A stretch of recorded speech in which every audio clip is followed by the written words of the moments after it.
Kenazi, je vous en prie. Je vous remercie, Madame la Présidente, Monsieur le rapporteur général, Monsieur le ministre, chers collègues. En tant que rapporteur du budget pour avis sur le budget aérien 2025, que j'espère pouvoir vous présenter dans quelques jours, je fais un certain nombre de préconisations partant d'un double constat. Effectivement, l'avion est un moyen de transport indispensable, notamment pour assurer la continuité territoriale avec nos outre-mer, objectif qu'on partage tous ici, pour le tourisme, pour le commerce, les déplacements sanitaires et familiaux. Néanmoins, c'est un moyen de transport avec des impacts négatifs à la fois sur la santé et sur le climat. Je rappelle que l'année dernière, la France a réussi à baisser ses émissions nettes de près de 6%, alors que le secteur aérien, malgré des efforts significatifs, continue de les augmenter. Il faut donc agir sur deux leviers. D'abord, contenir la croissance du trafic, notamment par le levier fiscal. On en parlera au moment de la taxe sur la TSBA. On est un certain nombre à penser ici que le gouvernement va dans le bon sens, mais que nous pouvons aller plus loin. Et le deuxième levier, c'est effectivement accompagner la transition. Je divergerai, et j'en profite, Madame la Présidente, pour répondre à Monsieur Maillard. Je ne suis pour ma part pas d'accord pour donner un avantage fiscal à des entreprises qui respectent la loi. Je rappelle qu'il y a une réglementation européenne Refuel qui impose 2% de carburant d'aviation durable en 2025, 6% en 2030, 20% en 2035. Il ne paraît pas légitime de donner un avantage fiscal à des entreprises qui respectent la loi. Par contre, quand elles vont au-delà et quand elles dépassent ce quota, à ce moment-là, je suis effectivement d'accord pour leur accorder un avantage fiscal pour les inciter à aller au-delà de la loi. Je vous remercie. Monsieur le rapporteur général, votre avis, s'il vous plaît.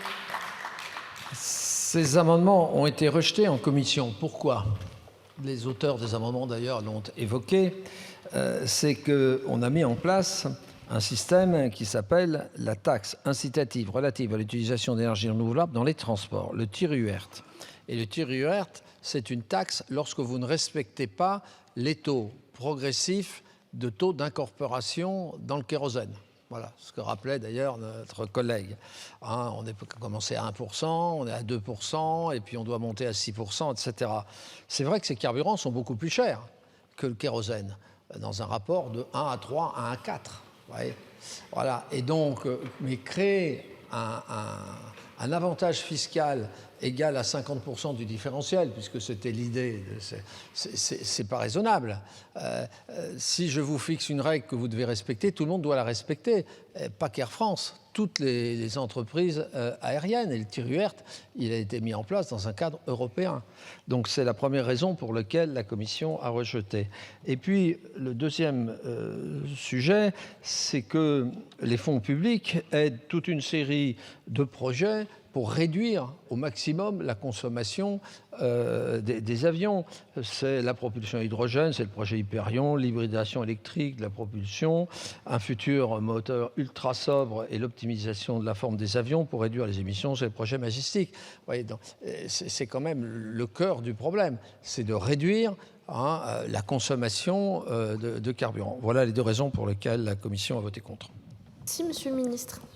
Madame la Présidente, Bonjour. Mesdames et Messieurs les députés, c'est un avis défavorable un peu pour les mêmes raisons, c'est-à-dire que des aides publiques directes d'appui au carburant d'aviation durable, il y en a.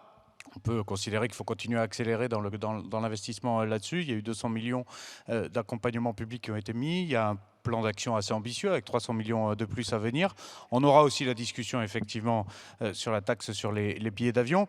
Moi, je suis ouvert sur l'état d'esprit, mais pas par la dépense fiscale, quoi. Voilà. Donc, pas pour ouvrir un nouveau crédit d'impôt, ça je pense régulièrement que ce n'est pas la bonne solution, le bon véhicule. Par contre, continuer à accélérer dans les SAF et dans les carburants durables pour l'aviation, oui, bien sûr. Et donc, il y a une feuille de route gouvernementale qui est ambitieuse là-dessus. Il faut continuer à l'accélérer. Avoir une fiscalité sur le billet d'avion, je pense que c'est quelque chose de positif aussi. On verra dans le détail comment on le calibre au mieux. Mais en l'espèce, ce sera une demande de retrait pour ne pas utiliser la dépense fiscale comme premier levier là-dessus. Ils sont maintenus. Monsieur Maillard, Monsieur Eskenazi sont maintenus. Monsieur Eskenazi, allez-y. Je vous remercie. Je pense que dans cet accompagnement, Monsieur le ministre, vous savez que Monsieur le Président de la République s'était engagé à mettre 300 millions par an justement pour développer l'aviation de demain. Il n'y a que 230 millions cette année en crédit. Les 300 millions d'euros, ce n'était pas non plus l'année dernière.